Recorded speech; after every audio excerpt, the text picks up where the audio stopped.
মেয়েরা আজ আমি তোমাদেরকে জয়শঙ্কর প্রসাদজির শতা জাদুঘর কাহিনী সংক্ষেপে বলে দিয়েছি।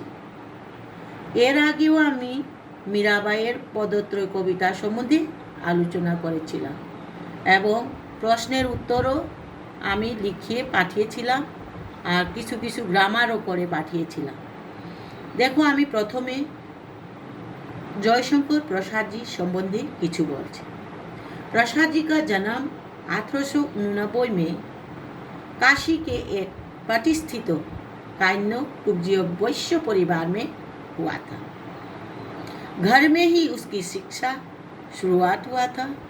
घर पर ही संस्कृत, उर्दू, अंग्रेजी, फारसी और हिंदी का पर्याप्त ज्ञान प्राप्त किया और साहित्य में कलाघर नाम से ब्रजभाषा में कविता लिखने के बाद साहित्यिक जीवन आरंभ हुआ प्रसाद जी का। और 1937 इंग्रजी में मृत्यु हुआ। साहित्य के विधाओं में कविता, कहानी, नाटक, काव्य, इन सभी में प्रसाद जी का अवदान है। हम जानते हैं साहित्य में जो नाटक लिखते हैं उसे नाट्यकार, जो कहानी लिखते हैं उसे कहानीकार। इसलिए प्रसाद जी कवि, नाट्यकार, कहानीकार और लेखक के रूप में परिचित है। उनकी प्रथम कहानी ग्राम 1911 इंग्रजी में इंदु नामक पत्रिका में प्रकाशित हुई थी।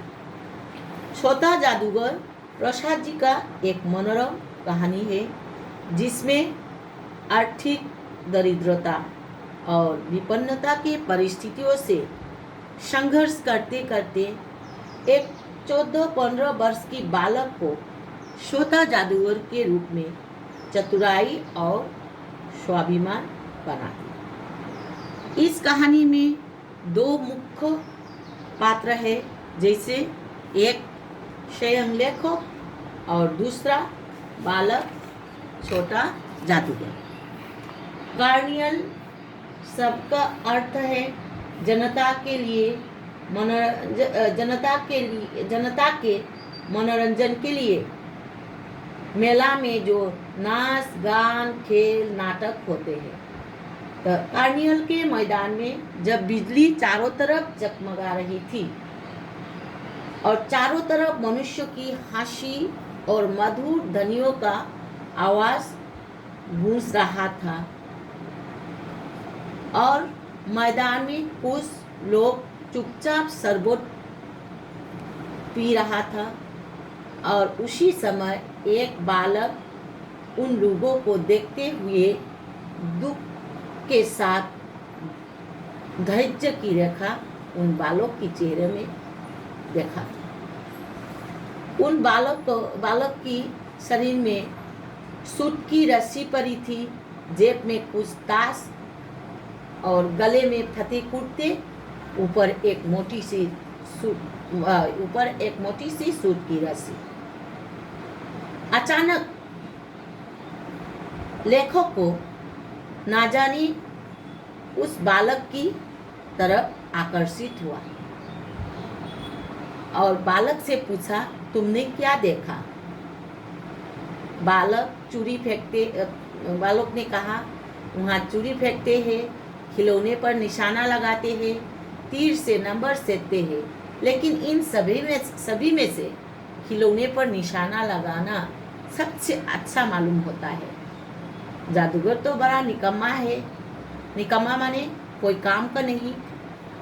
तो उसने कहा, गंभीरता से कहा, इससे अच्छा तो ताश का खेल दिखा ना अच्छा लगता है। तो प्रसाद जी ने कहा, उस पर्दे के पीछे क्या है? तो बालक ने कहा, पर्दे के पीछे बहुत खेल है, लेकिन मैं वहाँ नहीं जा सकता क्योंकि वहाँ जाने के लिए टिकट लगता है। तो प्रसाद जी ने कहा, ठीक है, आज के लिए मैं तुम्हें मित्र बना लूँगा। कहा कर बाबूजी ने बालक से कहा, चलो इतनी गर्मी हो रही है तो हम दोनों शरबत पीकर निशानाबाज की तरफ चले। लेकिन बालक ने सिर हिला दिया। तो भी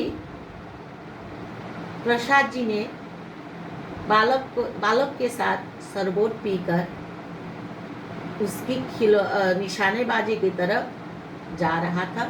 रास्ता में उनकी घर के बारे में पूछा।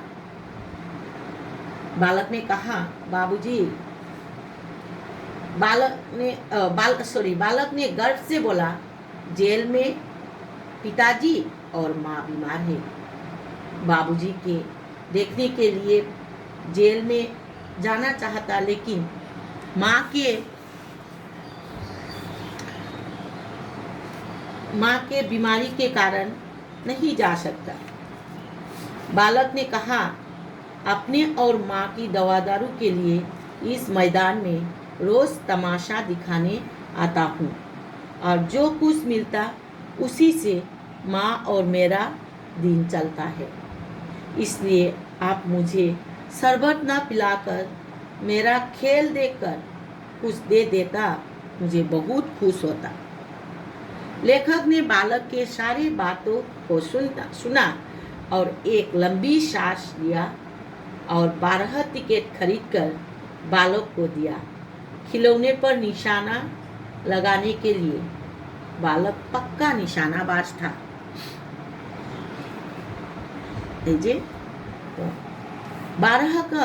12 खिलौने जीत लिया।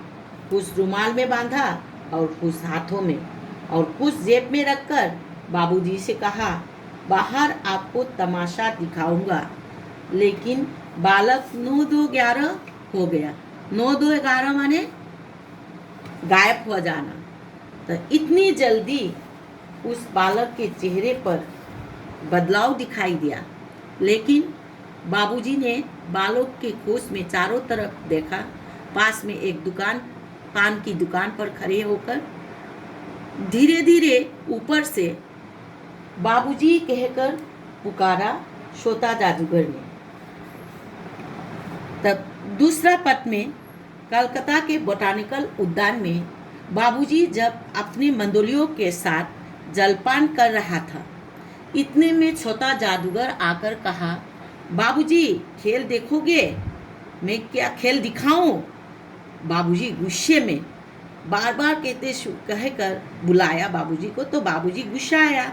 उसने क्रोध से कुछ बोलने के लिए मुंह खुला तो श्रीमती जी ने धीरे से बोला, मन बहले, कुछ तो दिखाओ।